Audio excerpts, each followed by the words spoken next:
Hello everyone. तो हमारी new Thai BL series don't be too emotional का next episode आ चुका है, जो वाकई में बहुत ज़्यादा इंटरेस्टिंग है। तो चलिए शुरू करते हैं बिना किसी देरी के।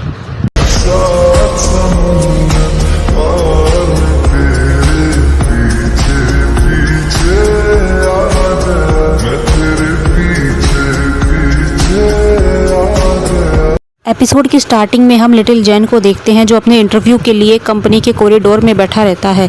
और जब उसका नाम अनाउंस होता है तभी उसकी नज़र वहाँ पर कंपनी के लोगों पर पड़ती है, जो वही फ्लावर था जो बिग जैन उसके लिए लेटर के साथ छोड़कर आया था।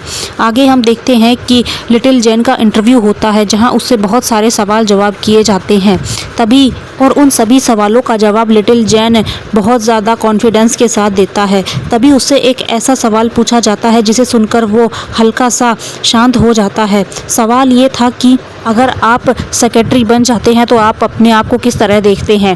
तभी लिटिल जैन जवाब देता है कि हर कोई, मेरे आसपास के लोग कहते हैं कि अगर कोई मुझसे मदद मांगता है तो मैं कभी मना नहीं करता, और शायद अगर मेरे बॉस मुझसे कुछ करने को कहेंगे तो मैं सब कुछ करूँगा। तभी उससे बिग जैन की आवाज़ सुनाई देती है, जो कहता है कि अगर मैं तुमसे ये कहूँ कि हमेशा मेरे बनकर रहना फिर।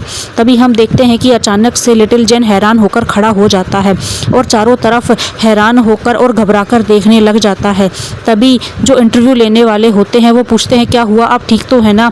तभी लिटिल जैन अपने आप को शांत करता है और वहाँ वापस से बैठ जाता है। तभी इंटरव्यू लेने वाली एम्प्लॉय, जिसका नाम शायद रिन होता है, वो कहती है कि अगर जब आपको सेलेक्ट किया जाएगा तो ईमेल आपको मिल जाएगा। आगे हम देखते हैं कि लिटिल जैन अपने घर आ जाता है। वह लिटिल जैन ने गाड़ी खरीद ली। खैर मुझे नहीं पता ये किसकी गाड़ी चला रहा था। खैर आगे हम देखते हैं कि लिटिल जैन के परिवार वाले उससे इंटरव्यू के बारे में पूछते हैं। तभी वो कह देता है कि ज़्यादा कुछ स्पेशल नहीं हुआ, बस मेरे से मेरी स्किल के बारे में और मेरे पास्ट एक्सपीरियंस के बारे में पूछा गया था। तभी उसके पापा पूछते हैं तो फिर रिजल्ट क्या रहा। तभी लिटिल जैन बताता है कि वो तो ईमेल पर मिलेगा। तभी हम देखते हैं कि लिटिल जैन की माँ बोलती है कि तुम्हें इस तरह इंटरव्यू देकर कंपनीज में जॉब ढूंढने की क्या ज़रूरत है, तुम बैंक में जॉब अप्लाई क्यों नहीं करते। तभी लिटिल जैन की बहन बोलती है कि आजकल बैंक में जॉब करने का कोई मतलब नहीं रह गया है, जब से ऑनलाइन ऐप्स आए हैं बैंक वालों को कोई ज़्यादा पूछता नहीं है। तभी हम देखते हैं कि उसकी बहन से सभी एग्री करते हैं। और यहाँ हमें एक और बात पता चलती है कि लिटिल जैन का जो भाई है जेट, उसने चाइनीज़ मेडिसिन की पढ़ाई की है और उसके बाद वो फ्यूचर में शॉप को संभालने वाला है। सारा फैमिली इसी तरह हंसी मजाक करता है। और आगे हम देखते हैं कि लिटिल जैन तो अभी भी कहीं खोया हुआ था और उसके बाद वो उठकर अपने कमरे में चला जाता है।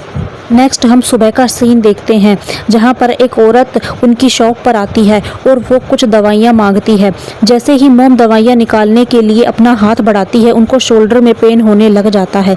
तभी लिटिल जैन आकर उनकी मदद कर देता है और अपनी मॉम को जाकर आराम करने के लिए कह देता है। आगे हमें लिटिल जैन की बैकग्राउंड आवाज़ सुनाई देती है, जो कहता है कि 5 साल बीत गए हैं। जेट ने चाइनीज़ मेडिसिन का कोर्स कर लिया है, जैसा कि मॉम चाहती थी, जबकि वो खुद तो एक आइडल बनना चाहता था। उसने बहुत ऑडिशन दिए लेकिन सेलेक्ट नहीं हो पाया। कहते हैं कि लिटिल जैन अपने कमरे में आकर बेड पर लेट जाता है और अपनी पुरानी पोस्ट देखता है, जहाँ उसने बिग जैन की बहुत सारी ड्राइंग डाल रखी थी। वो अभी भी उनके कमेंट पढ़ता है और कहता है कि मेरा सपना था कि मैं एक कॉमिक ड्रॉ करूं, यानी में जॉब करेंगे। लिटिल जैन और गैप ऐसे ही थोड़ी देर फॉर्मल बातें करते हैं। नेक्स्ट सीन में हम देखते हैं कि लिटिल जैन बिग जैन के पुराने वाले कॉन्डो में आ जाता है और एक एक चीज़ को छूकर देखता है और कहता है कि बहुत वक्त बाद मुझे सच का पता लगा कि बिग जैन ने पुत के साथ कुछ नहीं किया था। जो असल कल्प्रेट था वो पकड़ा गया और आज मुझे अपने किए पर बहुत ज़्यादा अफसोस हो रहा है। मुझे बिग जैन को अपने से दूर नहीं करना चाहिए था, लेकिन अब हालात बदल चुके हैं, मैं कुछ नहीं कर सकता। मैंने उन्हें ढूंढने की कोशिश की लेकिन मैं उन्हें नहीं हासिल कर पाया। उसके बाद हम देखते हैं कि लिटिल जैन बिग जैन के कमरे में जाता है और उसी बेड पर लेट जाता है जिस पर वो दोनों साथ में सोते थे, और उसे बिग जैन की बहुत ज़्यादा याद आती है, जहाँ लिटिल जैन बार बार दोहरा रहा होता है कि वो आज भी सिर्फ और सिर्फ बिग जैन से प्यार करता है, बहुत ज़्यादा प्यार करता है। और कहते हुए लिटिल जैन बिग जैन का तकिया उठाकर अपनी बाहों में भरकर सो जाता है, जैसे कि वो उसे बहुत ज़्यादा याद कर रहा हो। और ये सीन बहुत ज़्यादा इमोशनल होता है देखने में। नेक्स्ट सीन में हम देखते हैं कि लिटिल जैन अपने दोस्तों के साथ बैठा रहता है और कंपनी का ईमेल चेक कर रहा होता है, लेकिन उसकी हिम्मत नहीं होती कि वो ईमेल खोलकर देखे। तभी उसका दोस्त उसके हौसला बढ़ाते हैं और और कहते हैं कि अगर तुम नहीं करोगे तो लाओ हम कर देते हैं। तभी हम देखते हैं कि लिटिल जैन उस ईमेल को खोलता है और जैसे ही उसे पता चलता है कि वो सेलेक्ट हो गया है, उसके सारे दोस्त बहुत ज़्यादा खुश होते हैं और वो सब जमकर ड्रिंक करते हैं। और तभी लिटिल जैन कहता है कि अब मैं और गैप सेम कंपनी में काम करेंगे। अभी गैप अपनी फीमेल फ्रेंड से भी पूछता है कि तुम भी हमारी कंपनी में क्यों नहीं आ जाती हो। तभी वो लड़कियां कहती हैं कि तुम इनवाइट तो करो। सारे दोस्त इसी तरह हंसी मजाक कर रहे होते हैं। तभी हम देखते हैं कि वहाँ पर एक वेटर आता है जो उन्हें कॉम्प्लीमेंट्री ड्रिंक भी सर्व करता है। सभी लोग खुश होकर ड्रिंक पीते हैं और लिटिल जैन को जॉब मिलने की खुशी में खूब उसे कॉन्ग्रेचुलेशन विश करते हैं। तभी हम देखते हैं कि लिटिल जैन गैप से पूछता है कि क्या तुम मुझे मिस लिलाक के बारे में कुछ बता सकते हो।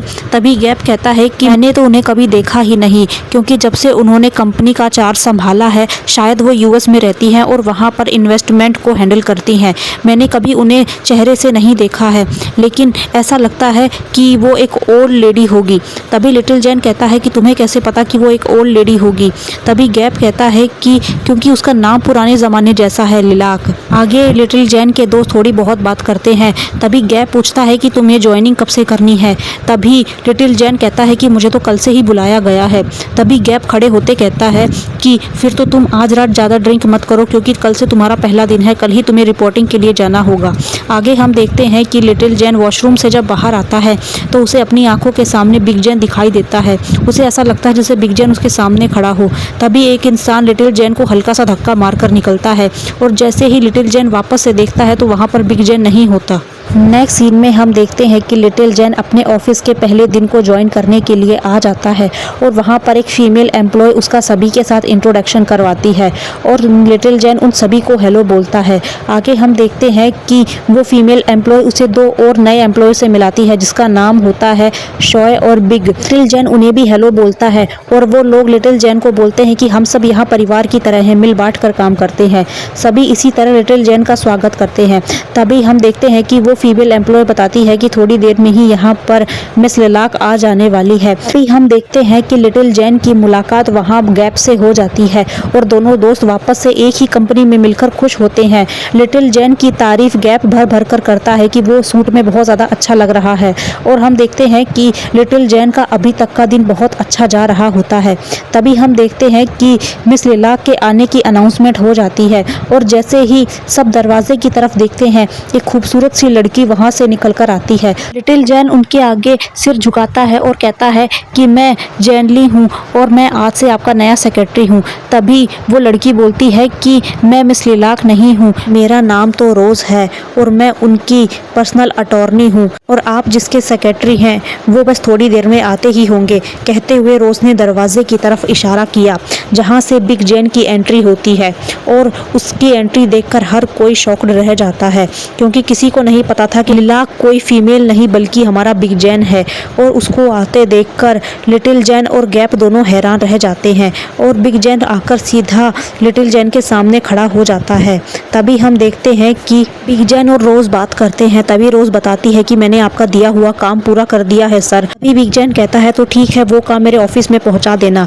तभी बिग जैन लिटिल जैन की तरफ देखता है और लिटिल जैन भी हैरानी से बस बिग जैन की तरफ देख रहा होता है। तभी बिग जैन लिटिल जैन की तरफ देखते हुए कहता है तो क्या तुम भी जैन ली हो। ये बात सुनकर लिटिल जैन हैरान रह जाता है। उसके बाद हम देखते हैं कि रोज़ और लिटिल जैन दोनों बिग जैन के कैबिन में आ जाते हैं। बिग जैन रोज़ को कुछ फाइल साइन करके देता है। तभी रोज़ कहती है अब मुझे जाना चाहिए सर। कहते हुए रोज़ वहाँ से चली जाती है। तभी हम देखते हैं कि लिटिल जैन बिग जैन से कहता है कि मैं आपका नया सेक्रेटरी हूँ पी जैन, लेकिन तभी लिटिल जैन अपने आप को करेक्ट करते हुए बोलता है मिस्टर लिलाक।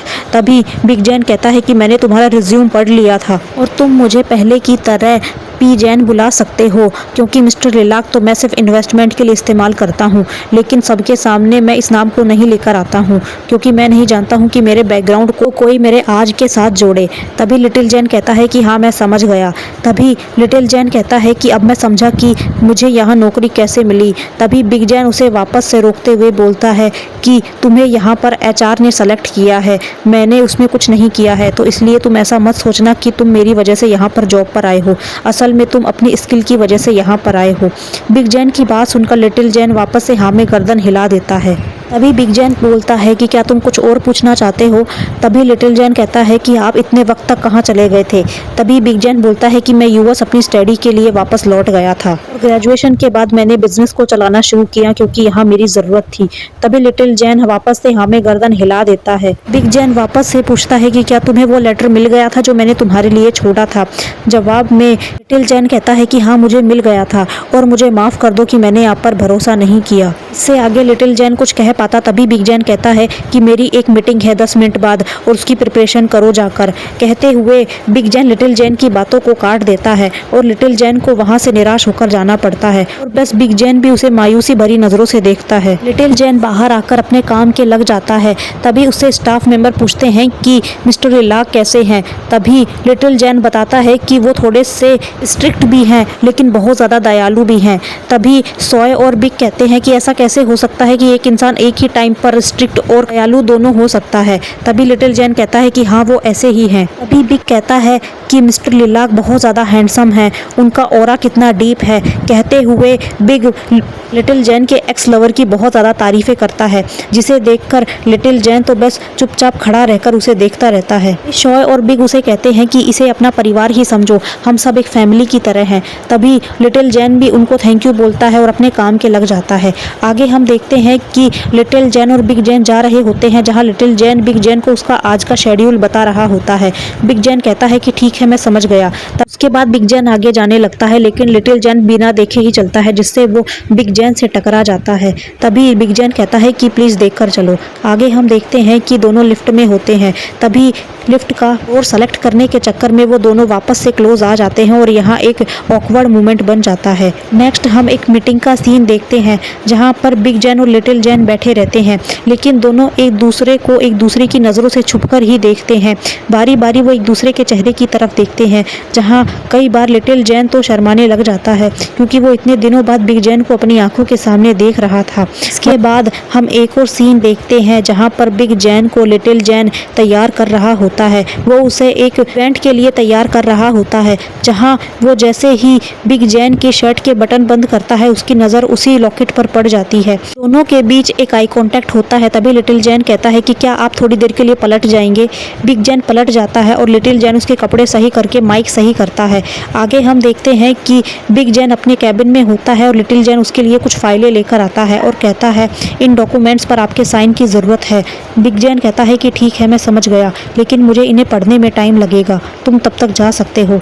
लिटिल जैन वापस से कुछ कहता है लेकिन बिग जैन उसे भेज देता है और उसके जाने के बाद बिग जैन उसे वापस उदास होकर देखता है। नेक्स्ट सीन में हम देखते हैं कि शॉय और बिग लिटिल जैन के पास आते हैं, उसे अपना काम देते हुए बोलते हैं कि क्या वो उसके लिए मीटिंग की समरी का ड्राफ्ट रेडी कर देगा। तभी लिटिल जैन कहता है कि ये तो आपका काम है ना। तभी वो लोग कहते हैं कि प्लीज़ इस बार कर दो क्योंकि हमें आपकी मदद की ज़रूरत है। लिटिल जैन मना करने की कोशिश करता है। तभी हम देखते हैं कि शॉय और बिग नाटक करते हैं जहां शॉय बेहोश होने का दिखावा करती है और कहती है मेरी तबीयत ठीक नहीं है और कल मैं डॉक्टर के पास गई थी, और वो इस तरह का दिखावा करने लग जाते हैं। तभी लिटिल जैन कहता है कि ठीक है मैं आपका काम कर दूंगा और उसके बाद हम देखते हैं कि शॉय और बिग वहां से चले जाते हैं। नेक्स्ट सीन में हम देखते हैं कि गैप और लिटिल जैन बैठे रहते हैं। तभी गैप उसे समझाता है कि तुम शॉय और बिग का काम क्यों करते हो, वो एक नंबर के कामचोर हैं, उनकी कोई तबीयत खराब नहीं है, वो सिर्फ तुमसे अपना काम करवाना चाहते हैं। लिटिल जैन कहता है कि मैं इस बारे में जानता हूँ लेकिन फिलहाल के लिए मैं अपने आसपास कोई ड्रामा क्रिएट नहीं करवाना चाहता हूँ, इसलिए मैंने इस काम के लिए हाँ कर दिया। तभी गैप पूछता है कि अब तुम्हारे और बिग जैन के बीच में कैसा क्या चल रहा है। तभी लिटिल जैन कहता है कि जब भी मैं उससे बात करने जाता हूँ वो मुझे चुप कर देता है, वो कभी मुझे मेरी बात खत्म ही करने नहीं देता। तभी गैप कहता है तो फिर उससे अब घुमा फिरा के बात मत करो, सीधे पॉइंट पर आकर बात करो। तभी लिटिल जैन जवाब देता है कि शायद वो मुझसे आज तक नाराज है कि मैंने पुत के मामले में उस पर भरोसा नहीं किया। कहते हुए लिटिल जैन अपनी ड्रिंक का गिलास एक ही बार में खाली कर देता है।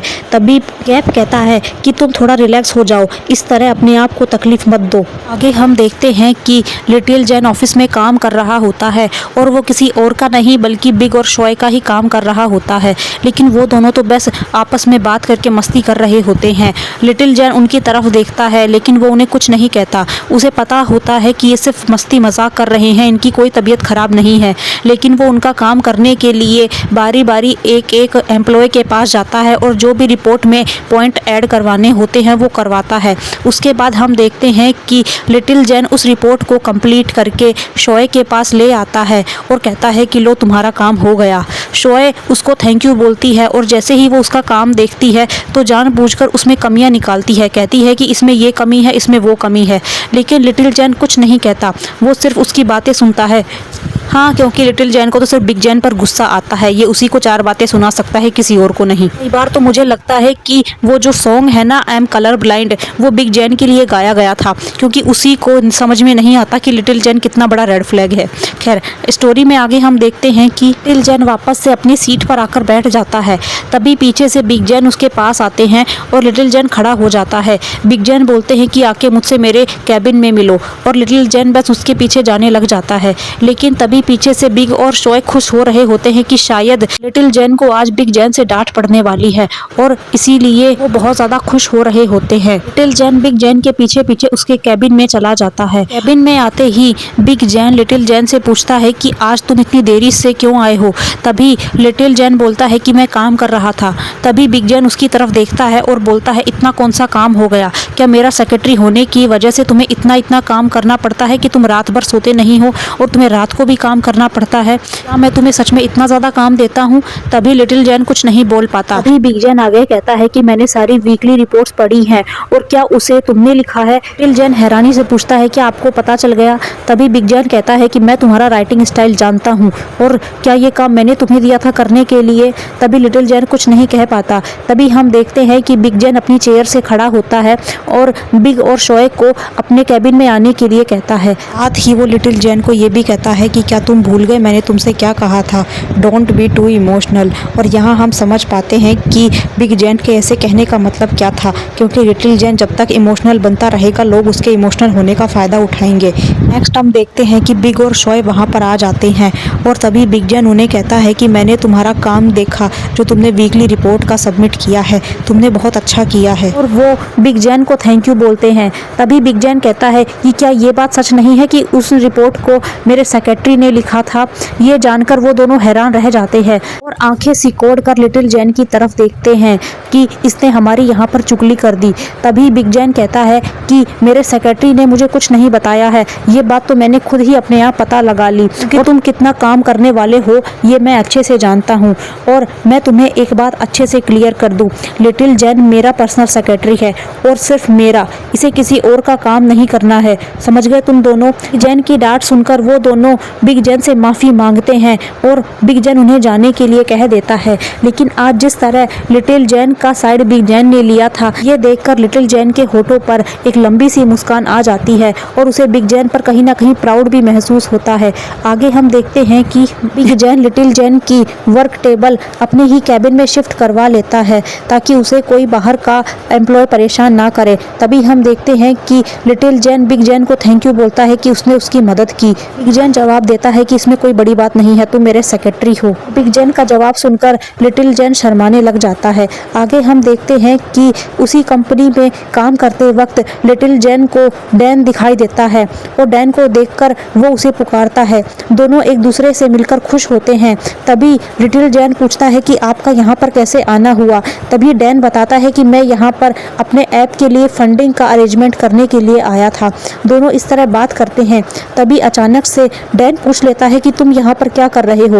लिटिल जैन बताता है कि वो यहाँ पर सीईओ का सेक्रेटरी है। लेकिन तभी लिटिल जैन को रियलाइज होता है कि यहाँ पर सीईओ कौन है, और जैसे ही वो बिग जैन के बारे में डैन को बताने वाला होता है तभी डैन को वहाँ से कोई बुला लेता है और डैन को जाना पड़ता है। आगे हम देखते हैं कि लिटिल जैन बार बार ऐसे मौके ढूंढता है जहाँ वो डैन को बिग जैन के बारे में बता सके, लेकिन उसे मौका नहीं मिल पाता। नेक्स्ट हम मीटिंग रूम का सीन देखते हैं जहाँ पर सीईओ के तौर पर बिग जैन मीटिंग रूम में एंट्री लेता है और साथ ही वहाँ पर लिटिल जैन भी बैठा रहता है। वहीं जब डैन भी बिग जैन को देखता है तो वो भी शॉक्ड रह जाता है। बिग जैन अपनी जगह पर आकर बैठता है और डैन से कहता है कि तुम्हारे पास सिर्फ 3 मिनट हैं, जो तुम प्रेजेंटेशन में बताना चाहते हो वो जल्दी से बताओ। बिग जैन की ऐसी बात सुनकर डैन का कॉन्फिडेंस लो नहीं होता, बल्कि वो फुल कॉन्फिडेंस में अपना प्रेजेंटेशन एक्सप्लेन करता है और अपने प्रोजेक्ट के बारे में बताता है। तभी हम देखते हैं कि लिटिल जैन अपने काम में लगा होता है और वो प्रेजेंटेशन के पॉइंट नोट कर रहा होता है, लेकिन बीच बीच में वो बिग जैन की तरफ भी देखता है। और जब वो बिग जैन से अपनी नजरें हटाता है तो फिर बिग जैन उसकी तरफ देखता है। दोनों के बीच वापस से ये चोरी छुपे एक दूसरे को ताड़ने का काम जारी रहता है। लेकिन इस वक्त बिग जैन लिटिल जैन के एक्सप्रेशन देख रहा होता है कि वो डैन को देखकर किस तरह रिएक्ट करता है, बल्कि लिटिल जैन तो बस मीटिंग के पॉइंट्स की समरी बना रहा होता है। वहीं डैन अपनी प्रेजेंटेशन को ख़त्म करता है और सब उसके लिए तालियां बजाते हैं। साथ ही कुछ फीमेल एम्प्लॉय उसकी तारीफ भी करती हैं, जिसे देखकर बिग जैन सिर्फ उन्हें घूरता रहता है। तभी डैन कहता है कि अगर आपके कोई सवाल जवाब हो तो आप मुझसे कर सकते हैं। तभी बिग जैन डैन से पूछता है कि तुम्हें कितने की फंडिंग चाहिए और तुम हमें अपनी कंपनी के कितने % शेयर ऑफर कर रहे हो। तभी डैन कहता है कि हम 10 मिलियन की फंडिंग चाहते हैं और मैं आपको अपने कंपनी की 85% हिस्सेदारी दे सकता हूं। अभी बिग जैन जवाब देता है, इसका मतलब तुम्हारी कंपनी का जो वैल्यूएशन है वो केवल 40 मिलियन बाट है। कहते हुए बिग जैन अपनी दूसरी एम्प्लॉय की तरफ देखता है और वो एम्प्लॉय डैन से कहती है कि हमने आपके सारे ऐप का रिव्यू कर लिया है, अगर जो अपडेट होगी हम आपको दे देंगे। आगे हम देखते हैं कि लिटिल जैन ऑफिस से घर जाने के लिए डोर पर खड़ा रहता है। तभी वहाँ पर डैन आ जाता है और लिटिल जैन उसे बताता है कि वो यहाँ पर अपनी कैब का इंतज़ार कर रहा है। तभी डैन कहता है कि चलो आज मैं तुम्हें राइड दे देता हूँ। लिटिल जैन कहता है कि नहीं, मैं चला जाऊँगा, लेकिन आज बस मेरी कार को जेट लेकर चला गया। तभी डैन बताता है कि कोई नहीं, मैं तुम्हारे घर का एड्रेस जानता हूँ, इसी बहाने मैं तुम्हारे पेरेंट्स से भी मिल लूँगा, चलो मेरे साथ। तभी हम देखते हैं कि लिटिल जैन के साथ उसकी बाइक पर बैठकर घर के लिए रवाना हो जाता है। तभी वहाँ पर बिग जैन आ जाता है जो उन्हें इस तरह जाते हुए देखता है और यहाँ हम बिग जैन के चेहरे पर एक एक्सट्रीम जेलसी को देख पाते हैं, साथ ही उसके गुस्से को भी। आगे हम देखते हैं कि लिटिल जैन बिग जैन के कैबिन में फाइल रखने आया होता है। तभी उसकी नज़र उसी गिफ्ट पर पड़ जाती है जो उसने खुद अपने हाथों से बनाकर बिग जैन को दिया था। वो उसे ड्रॉवर में रखता है। तभी उसे खुद का भी छोटा सा टॉय मिल जाता है जिसे शायद बिग जैन ने बनाया था। तभी बिग जैन वहाँ पर आ जाता है और जब वो उन टॉयज़ को लिटिल जैन के हाथों में देखता है तो लिटिल जैन उसे बताता है कि ये नीचे ज़मीन पर गिरा हुआ था। बिग जैन उसे लिटिल जैन के हाथों से लेकर वापस ड्रॉवर में रख देता है और अपनी सीट पर आकर बैठ जाता है। लिटिल जैन से कहता है कि ये लिस्ट लो, ये सारी वो कंपनीज हैं या वो प्रोजेक्ट हैं जिनमें मैंने इन्वेस्टमेंट का फैसला लिया है। लिटिल जैन उन फाइल को पढ़ता है और उन्हें देखकर बोलता है कि आपने पी डैन की कंपनी के लिए इन्वेस्टमेंट के लिए ना बोल दिया क्या, इसलिए क्योंकि वो पी डैन की कंपनी थी? तभी जैन बोलता है कि मुझे उसकी शक्ल पसंद नहीं है, इसका मतलब ये नहीं है कि मैंने उसकी कंपनी में इन्वेस्टमेंट देने से मना कर दिया। असल में उसकी कंपनी का वैल्यूएबल बहुत ज़्यादा कम है और इसीलिए मैंने उसे मना कर दिया। और सब एग्जीक्यूटिव मेंबर मेरे साथ इस फैसले पर राज़ी थे क्योंकि 400 मिलियन की कंपनी में मैं इन्वेस्ट नहीं कर सकता क्योंकि हमारी कंपनी सिर्फ प्रॉफिट के लिए इन्वेस्ट करती है और मैं अपने काम में पर्सनल और प्रोफेशनल रीज़न को अलग अलग रखता हूँ। होप है कि तुम मेरी बातों को समझ गए होगे और फिर भी अगर तुम मेरे फैसले से ना खुश हो तो तुम अपनी जॉब से रिज़ाइन दे सकते हो, मैं HR को कह दूँगा। तभी लिटिल जैन बिग जैन की ऐसी बातें सुनकर बोलता है कि क्या आप मुझसे नाराज़ हैं, इसलिए आप मुझे अपने पास नहीं रखना चाहते?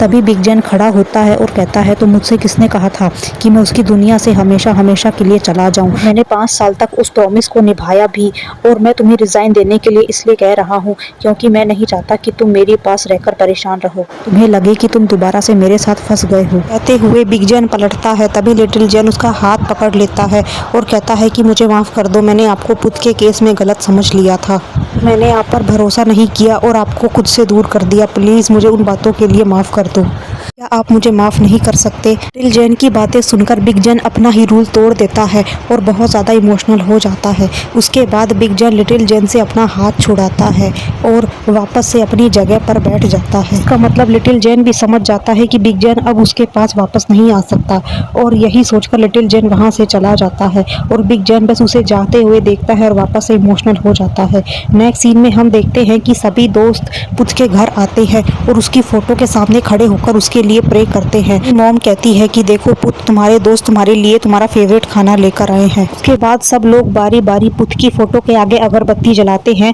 और वहाँ से चले जाते हैं। लेकिन लिटिल जैन कुछ देर खड़े होकर पुत की फ़ोटो को देखता है और फिर डैन उसे वहाँ से बाहर ले आता है। आगे हम देखते हैं कि पुत की मॉम सभी दोस्तों के साथ बैठकर खाना खा रही होती है और वो बताती है कि पुत अक्सर जब भी घर आता था तो अपने दोस्तों के बारे में बताया करता था। तभी वो एक एक दोस्त से उनके बारे में बताती है कि पुत उनके बारे में क्या सोचा करता था। तभी जब बारी लिटिल जैन की आती है तो वो कहती है कि लिटिल जैन की तारीफ़ पुत सबसे ज़्यादा करता था और कहता था कि वो सबकी मदद करता है और दिल का बहुत अच्छा है। आगे हम देखते हैं कि खाना ख़त्म करके पुत की मॉम लिटिल जैन को एक कमरे में लेकर जाती है जहाँ पर पुत की बहुत सारी जीती हुई ट्रॉफीज़ और उसकी यादें रखी हुई थी, जहाँ पुत की बहुत सारी फ़ोटोज़ भी थी। लिटिल जैन वहीं दरवाजे पर खड़ा रहता है। तभी पुत की मॉम कहती है अंदर आ जाओ बेटा, इसे अपना ही घर समझो। तभी हम देखते हैं कि लिटिल जैन दरवाज़ा बंद कर देता है और पुत की मॉम से पूछता है कि आंटी क्या आप मुझे पुत के केस में डिटेल में बता सकती हैं, वो आपने हमें पहले बताया था। उसके बाद लिटिल जैन उनसे रिक्वेस्ट करता है और कहता है कि प्लीज़ मुझे वो सारी बातें बता दीजिए वरना मैं ज़िंदगी भर रिग्रेट करता रहूँगा। तभी हम देखते हैं कि पुत की मॉम थोड़ी देर शांत रहती है और कहती है कि मैं उस बारे में तुम्हें नहीं बता सकती। तभी लिटिल जैन कहता है प्लीज़ आंटी बता दीजिए।